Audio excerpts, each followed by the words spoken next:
Mapayapa, ganito inilarawan ng hanay ng kapulisan ang katatapos lang na Undas 2025 nitong weekend.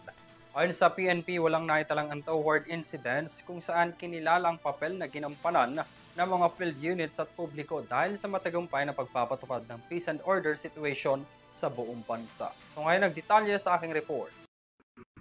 Iniulat ng Philippine National Police na generally peaceful at zero untoward incidents ang pagdiriwang ng Undas 2025 sa buong bansa. Kasunod nito, pinasalamatan ni Acting PNP Chief Lieutenant General Melencio Nartates ang mga police units, partner agencies at ang publiko dahil sa matagumpay na operasyon para matiyak ang security at safety operation.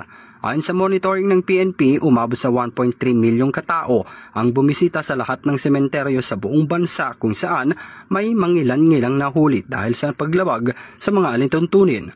Sa pahayag ng PNP, naging epektibo ang kanilang mga hakbang tulad ng pagpapatupad ng traffic management, crowd control at public assistance operations. Ayon sa PNP Public Information Office, nanatiling aktibo at bukas sa mga police assistance desk sa mga sementeryo, terminal at matataong lugar sa buong bansa.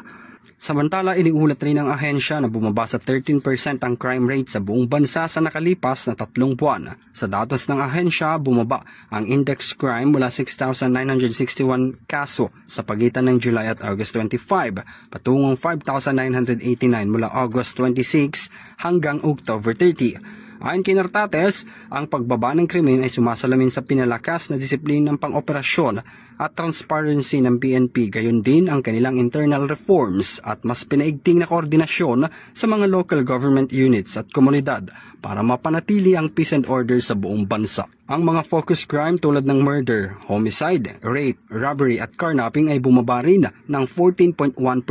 Mula August 26 hanggang October 30, umabot na sa mahigit 9,000 anti-drug operations ang isinagawa. 10,000 rito ang naaresto at umabot sa mahigit 1 bilyong piso ang nasamsam na mga ilegal na droga. Para sa EuroTV News, ako si Henry V. Nicolas, sumasaludo sa bawat Pilipino.